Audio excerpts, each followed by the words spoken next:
everyone, as I'm sure you can tell from the title of this video, this is going to be my must-have cosplay supplies. Now, this is going to be focusing more on prop making and armor building. That is what I specialize in. So if you are interested in more of the sewing type and more costumey parts of cosplay, this isn't going to be for you. This is definitely more of the prop making fabrication side. So without further ado, let's get into all of the materials. Let's start off with some of the most basic supplies. Now, a lot of this stuff you probably already actually have laying around the house. The first thing I want to talk about is cardstock paper. Now, this is 110-pound cardstock, I believe, so it's super thick. This is one sheet, as you can see. It is quite thick, pretty durable. This is great to create templates, to print off templates, because you can very easily trace around cut out cardstock pieces because the paper is so much thicker. It's also just generally great for creating notes or for making template adjustments because, again, it is so thick you can easily trace stuff with it, template stuff with it. So super basic cardstock paper. Also in the template making realm would be tracing paper. So again, if you need to make any adjustments to a template, you can just redo the adjustments on the tracing paper and then continue to work that to create your templates for armor, props, whatever, all of that kind of stuff. If you need to trace a design or something from somewhere else and want to see how that fits on a pre-existing armor piece, any of that stuff, tracing paper. Also, super basic things, a permanent marker. This, it will literally draw on anything, it will show up wonderfully, and when this doesn't show up, white gel pen or white chalk, white pencil crayon, any of that stuff will. So I prefer to use black materials a lot of the time, and so that is definitely where the white products of pens, pencils, all of that come in handy because obviously the black will not show up on the dark colors. Now, these three are kind of a combination for very specifically armor building, and that is plastic wrap, painter's tape, and or duct tape. If you are looking at making well-fitting armor for your body, what you want to do is wrap yourself in plastic wrap and then tape that all up with painter's tape so you have a mold of your body. If you are looking at something that you don't necessarily want to use as a template, but as a model or a base, do it in duct tape. Duct tape is a lot tougher, so it will definitely keep the shape.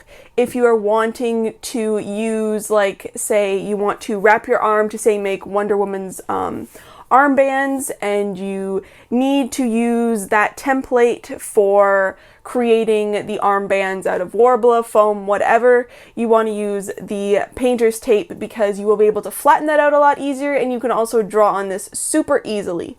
So yeah, literally I have been wrapped in so much plastic wrap over time. My arms, my body, my legs, everything has been wrapped in plastic wrap. The plastic wrap is mainly for having the tape not stick to you and come off easily.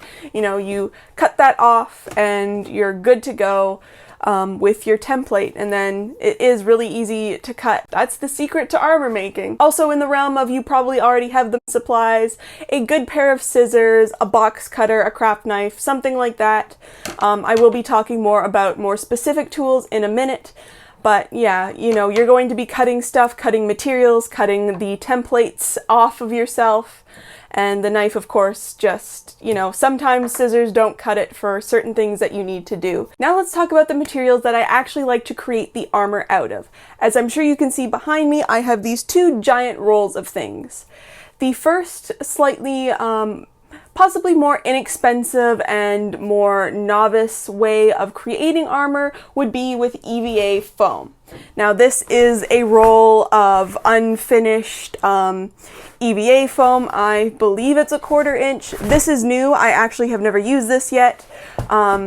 In Canada, it was pretty difficult to find unfinished rolls of EVA foam, so that is why that has never been used before. I literally have bought it a couple of months ago, and it was the first time I actually saw unfinished EVA foam available. Now, EVA foam is basically any type of craft foam. This one is just super dense and obviously a lot thicker than something like this. This is just a big roll of the Creatology craft foam. It's Michael's own brand. Obviously, you can get them in smaller sheets, but if you are looking at creating much larger pieces of whatever, you are going to need something quite big. So this I have used for a ton of different stuff. Even if you are using what I'll talk about next, you still end up using quite a lot of foam. It is a lot lighter to fill in like gaps if you need things thicker. I mean, generally the idea of costuming, you want to keep things light and easy. So foam is definitely a great way to do that. So yes, the craft foam is pretty thin, but another thing that is pretty readily available and most people can find that is also great for armor and prop making are these foam mats. I'm sure you've seen these before. They are the interlocking foam mats. They are 1/4 or 1/2 an inch, I believe. So they're decently thick, they're pretty strong. The only possible downside to these is that most of them have the texture on them. But the one side is smooth, and these are great for armor and prop making. Lots of my Sabine Wren armor is made out of this. My guns are actually completely made out of this, and lots of different other parts of my costume to keep it light is out of this. Like I said, pretty easy to find, fairly inexpensive, and fantastic for armor building and, you know, prop making, all of that stuff. I will be continuing to use these, even though I have gotten a lot more advanced in my armor and prop making. EVA foam is still definitely a must-have product to have around just in case you need it for something. Now, the other thing that is a slightly more advanced is Worbla. Now, Worbla is just one of many types of thermoplastics, which, if you aren't familiar, thermoplastic is plastic.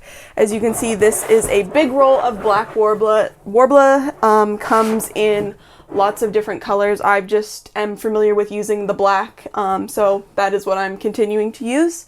And yeah, it is plastic, but thermoplastic is a plastic that you can heat up, and once it cools down, it will stay in that shape.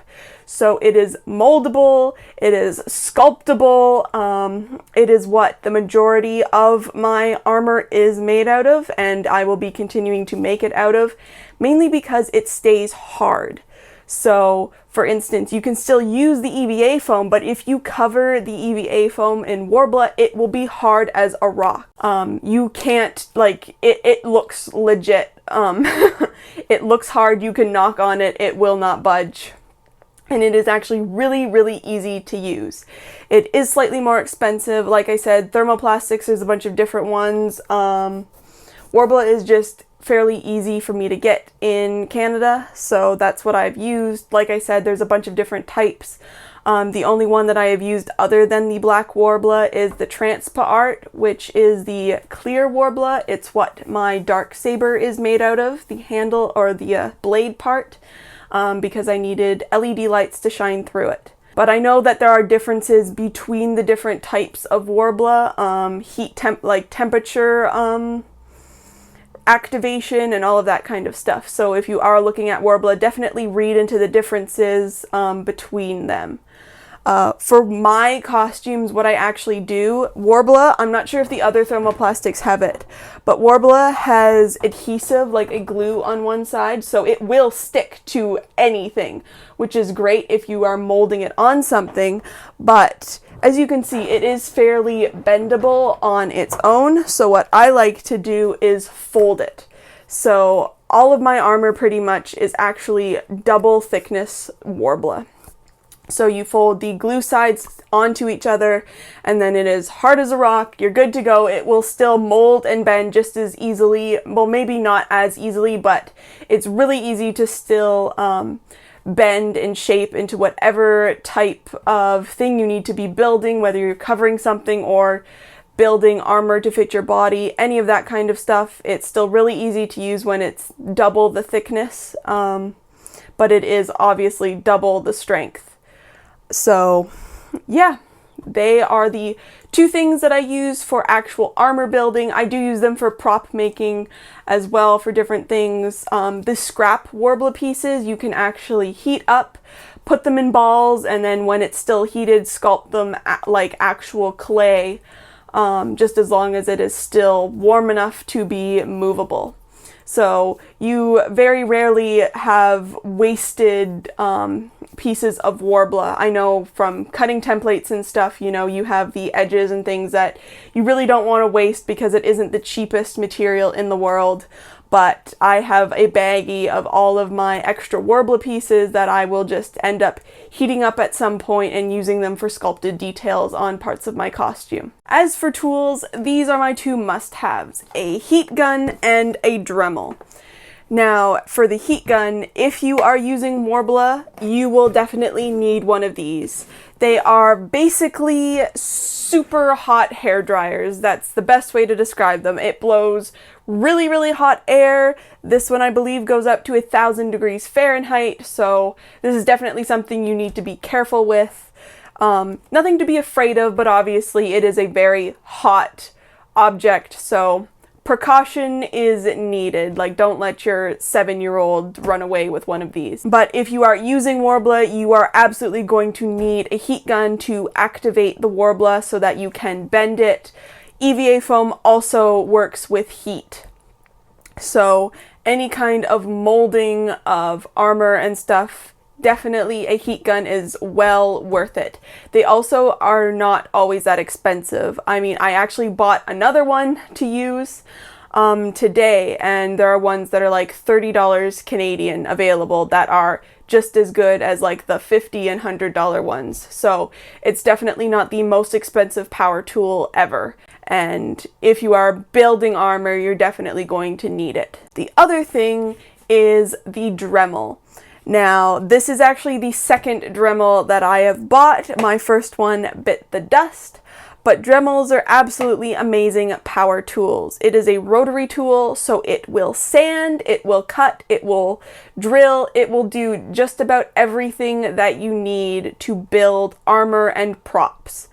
I mainly use it for the rotary sanders, but I have used it for cutting and drilling in the past. It is just amazing. It is super easy to use. It's really, really awesome. There are a bunch of different price points and levels for these as well. I'm not actually sure if mine is like the top one or the lower one. I forget. But you will never regret buying a Dremel. It is fantastic for sanding, like beveling the edges of the EVA foam, smoothing it out, cutting super harder to cut materials. I cut masonite board for belt buckles before using this. There is a ton of accessories that you can buy for different types of There's a ton of accessories you can buy for different types of things. I'm sure I'm like omitting a whole bunch of things that this tool can actually do. But at least for me, for cosplay purposes, these sanders are definitely amazingly helpful. And I don't know what I would do without this tool because it is constantly out and I'm constantly seemingly using it for something.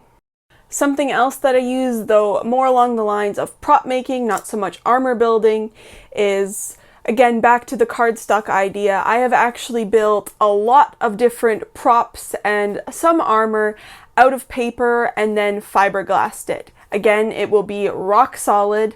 I know fiberglassing seems a bit daunting to some people, so it might not be for you, but it's definitely something to possibly look into if you are familiar with paper crafting and pepakura. Or something that you maybe want to learn, because there is so much that you can do with pepakura and paper crafting. Like if your character that you're considering cosplaying is in a video game or there is a 3D model available of that, there might be a papercraft model already available of the armor that you need or the weapons that you need. I have made 2 master swords for cosplay out of paper that are fiberglassed. My Sabine helmet is actually fiberglassed paper. There's been a lot that I have done with, I have other Legend of Zelda armor and props and stuff that were fiberglass paper. It's just a really, really easy way to get the thing that you need to make without having to sculpt all the details and everything.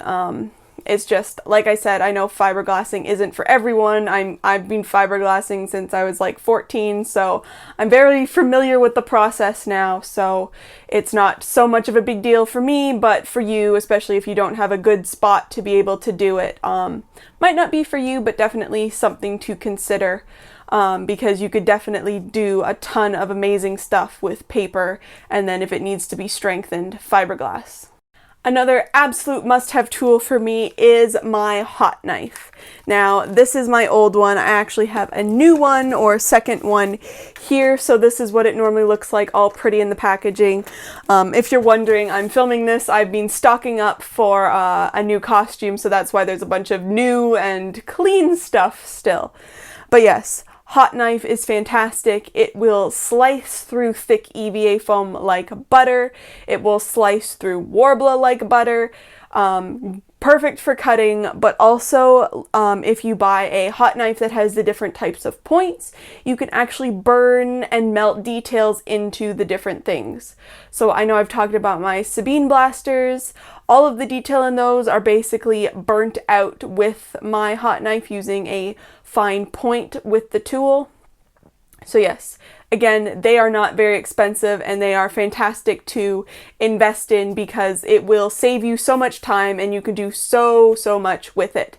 It will help you because it is a hot tool. It can help you mold Worbla, like I said, carve out details in EVA foam, all of that stuff. And it will just be a fantastic tool for you if you're looking at armor and prop making to have. Now, with a lot of this stuff, safety is pretty important. So my first thing is something that I use for all of the different hot things, and it's these hot gloves. They are the MaxiFlex Ultimate. They are just a coated glove that protects your hands from heat. So these ones are some of my older ones. I have like 5 pairs of these gloves that I've like gone through and that I have new, but these are great to protect your hands for using the hot knife, using the heat gun, molding the Worbla. Lots of the times it can be a little too hot to mold with just your bare hands, so definitely use these. I am actually really picky with using gloves on things because I like to be able to feel what I'm doing, even if it did mean like maybe some burns here and there, but these ones don't bother me at all. They come in a bunch of different sizes, which again is really important because you want them to fit really well, and yeah, these ones don't bother me at all to work with. I even wear these to sand, like with my Dremel, just to keep your hands clean. If you're worried about like slipping maybe, just to protect your hands a little more so you didn't like slice off some skin or anything. Yeah, these ones are fantastic. I'm sure that there are companies that make something similar if you can't find these exact ones. But yeah, these gloves are great, and similar gloves would be great too. Also with gloves, I have these Iron Grip black nitrile gloves. These are disposable gloves. They are black. These ones are my preferred ones because they come in sizes. And I have really small hands, so again, I need the gloves to fit well. So yeah, I use these just to protect my hands if I'm doing something messy, or for fiberglassing, you don't want to get fiberglass on your hands. So these are just great disposable gloves. Any disposable gloves will work if they fit your hands well. But yeah, these ones are just my preferred ones. Also in safety would be protective cutting mats and stuff if you are using hot knives and heat guns, all of that kind of stuff. You do want to protect your surface if you don't want to destroy it. So getting a cutting mat of some kind is definitely a great investment. Also along the lines of safety is a respirator. You can obviously buy those less expensive ones. I have been using those all the time too, you know, the white kind of standard ones. This is actually new because I have been doing so much stuff that requires respirator or should require a respirator because I wouldn't necessarily wear the other ones, which I know isn't good. But I actually really like this one because it doesn't fog up my glasses. That's another thing, safety glasses. I tend to not wear them because I do have glasses, so my eyes are protected generally. I know I probably should be wearing safety glasses over these, but for what I'm doing a lot of the time, they aren't necessarily necessary, or my eyes aren't in danger, and these will do fine. But yes, this respirator is great because it doesn't fog up my glasses, it fits really well, it's really comfortable, so that is another thing to consider, is a respirator thing of some type, especially if you're using fiberglass or spray, aerosol spray, primers, sealants, all of that kind of stuff. Respirator is definitely a necessity. A little trick for the Worbla, which I didn't actually bring up here to show you, but I'm sure you know what tinfoil aluminum foil looks like. It is obviously metal foil, so to help evenly heat the Worbla, I actually wrapped my work table in aluminum foil so the heat from the heat gun would conduct evenly across the Worbla and heat it more evenly than if it was on something else. So that's a neat little tip. Obviously, you probably have aluminum foil hanging around the house, so just grab some and use it to help heat your Worbla. Another must-have, sandpaper. These are in different grits. So sandpaper, for building armor, you are going to need to, especially if you need the armor to look crazy, perfectly smooth, like it's metal or just free of all imperfections, you are going to need sandpaper. Sanding will become your friend, although the next thing I will talk about is a little trick that I kind of invented. But yes, sandpaper, you're going to need to sand stuff constantly to get it smooth, to rough it up to paint, all of that stuff, and also with painting, if you have scuffed up armor, sandpaper will be your friend because you will get super awesome scuffs by sanding basically the paint that you put on off. But yes, get it in different thick grits, depending on what you need it for. Yeah, sandpaper. Now, the thing that I was talking about being a bit of a tip, would be quick seal. Now, if you are using EVA foam, you might have come across people mentioning about using something like quick seal, which is a caulking, to fill in gaps in the EVA foam if you are building armor from it. But what I have used this for constantly is to smooth out Worbla faster. Now, Worbla does have a bit of a pebbled texture, kind of like leather maybe. It's definitely not 100% smooth. And you can spend forever doing a million layers of primer, which I still do too, but to speed it along even faster, I put some of this on, and then sand it and smooth it, and put more on and sand it until you get a super, super, super smooth finish. My Sabine armor, I can, not to like toot my own horn, but my Sabine armor is a flawless, smooth finish, and it is really thanks to this. It does have a stupid amount of primer on it as well, but this saved me from doing probably twice the amount of primer that I ended up doing. And last summer, I went through over 20 cans of spray primer for that armor. So this stuff is fantastic for, like I said, filling in gaps for armor, but also to smooth Worbla out.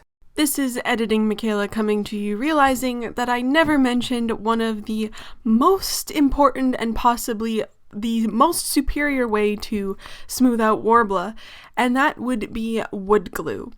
Now, for larger imperfections, you would definitely still most likely want to use the quick seal or some other type of caulking idea to smooth out stuff, but wood glue, a couple of layers of wood glue on just any type of Worbla and sanding it out will get it amazingly smooth. I do still prime both of them before painting, but yeah, wood glue is fantastic for smoothing Worbla as well, and super easy and inexpensive. Now, as far as adhesives go, the main one that I use, the tried and true, hot glue. My preferred glued sticks to use are these Gorilla Glue glue sticks. I just find that hot glue works the best over the most amount of materials. So you can glue EVA foam, paper, just about anything. Hot glue is the tried and true glue of them all. Though when hot glue fails, the next one that I like to use is E6000. It is kind of generally advertised as like a jewelry glue sometimes, but it is like a super glue. So if hot glue isn't the thing to use for whatever you're working on, E6000 might. And I also like to use this Lepage Ultra Gel, which is a pretty standard super glue. This is just the one that I like to use. I actually carry one of these around at conventions just in case anything happens to anything. It's really compact to carry, and yeah, this stuff is great too. These next things are more specific to prop making, but the first thing would be Dowling and Rods.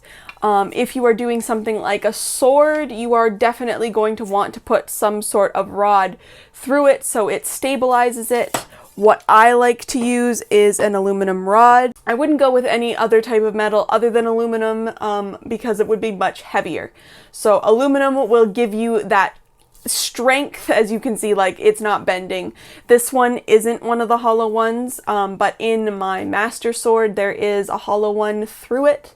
The hollow ones are generally really unbendable, but yeah, just for strength, your swords will not bend if you have a rod through them. But any other type of long prop, rods to help strengthen it, definitely the way to go. The other thing, which is kind of related to more prop making, would be spray foam.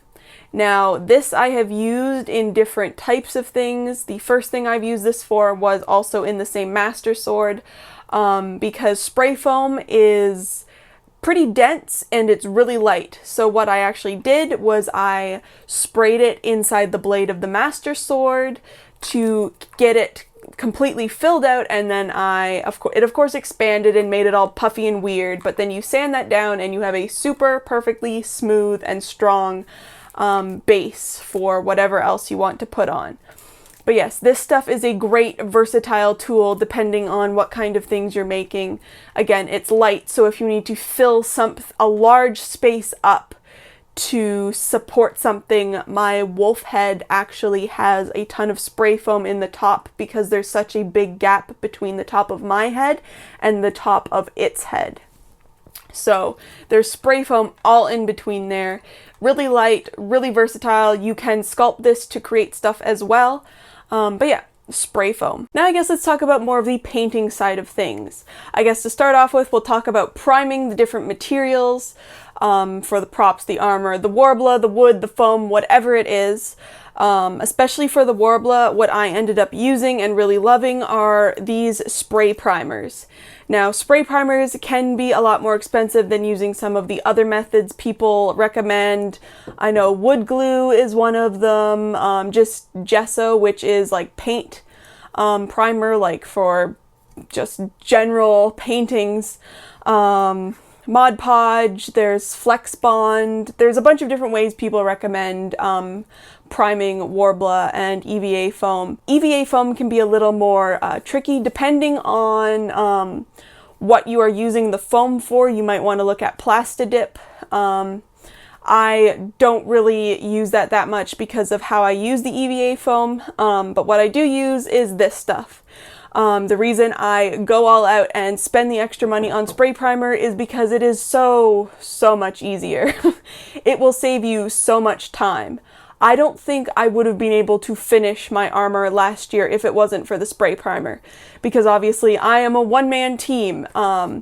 You can spend 20 minutes brushing on primer, or you can spend 30 seconds spraying it on and get back to whatever else you're doing. So that was literally what was happening. I would be building one thing, spraying the other, waiting for the spray primer to dry and work back on that other thing and then spray it again. And it was just continuous, and it was a ton faster. The other good thing is that the spray primer does come in a bunch of colors. I have used black and white depending on what I was working on. But yeah, spray primer will save you so much time and effort. The next thing you could use for priming, finishing, whatever, that's just Mod Podge. If you have some smaller details, I like to use the matte Mod Podge to prime. I've primed foam and stuff with that. It just kind of fills in the gap. It's easy to paint. It's great to have around. Mod Podge comes in a bunch of different finishes, so you could buy it if you were looking at finishing off different parts of your costume. Like there's glossy, super glossy, lots of different stuff like that. So you could use it to help seal different types of paint as well as prime it. This is technically not for priming so much, but I used it as kind of more of a primer, and that is this dark steel metallic spray paint. Obviously any kind of metallic paint. I use this on my armor because my armor had lots of scuffs on it and it would end up looking like it was unpainted in areas. So having that metallic base when you scruffed off the paint over top gave it that super legitimate look of being made out of the metal. So if you have some armor or props or whatever that look like scuffed up metal, definitely consider spraying them with metallic paint first, so you have that as a base, so you can literally just use some sandpaper and scuff off the paint and it will look super legit. Another thing that I completely forgot to mention that I'm popping on the end here to show you is masking film. Now, I've been trying to put basically every cosplayer that I've been talking to about painting armor onto this stuff. So basically, masking film is this translucent film that you can draw on, trace stuff on, whatever, but when you put it down, it will mask out the area for painting. So if you're having to do intricate patterns or symbols and you're not comfortable doing super fine detail paint work, this stuff will save your life. Yes, it is fantastic, super easy to use. Any symbols even that I need to be super precise, I use this stuff for, because it will just give you super sharp edges and it is super easy to use. So yes, masking film is a definite must-have for painting armor and props. As far as paint goes, I actually just use the super cheap craft paint. Depending on what you're painting, you can go through a lot of paint. So this stuff is like $1 or $2 a bottle, and it comes in a ton of different colors and it basically covers everything. So this stuff is great. Obviously you could use more expensive stuff, but this is what works for me. At the end, I do like to actually spray the painted props and armor just so that they are finished. It has changed from time to time depending on what I use, so right now I don't really have a must-have one of those. I've just used fiberglass resin before, I've used lacquer. This time I might use just some UV protectant spray just so that the paint doesn't chip off as easily. Like I said, it kind of changes depending on what the piece is and what kind of finish it needs. Something I didn't mention that I don't always use as much would be Model Magic and Epoxy Sculpt. If you are looking at needing more sculptural type things, obviously you can do it with the Worbla, and that's what I have been doing lately, although for my current costume I will be using the other stuff. So I thought I'd just mention that Epoxy Sculpt is great. It will be hard as a rock when it sets, but to keep things light or to create an undersculpt, Model Magic is great. It's cheap, it's light, and you will never know that it's on the inside of Epoxy Sculpt or Worbla once it's finished. But yes, that is all of my must-have cosplay supplies. Hopefully this helped you out at looking at maybe some materials that you might need to create your next costume. But thank you so much for watching, and I will see you in my next video.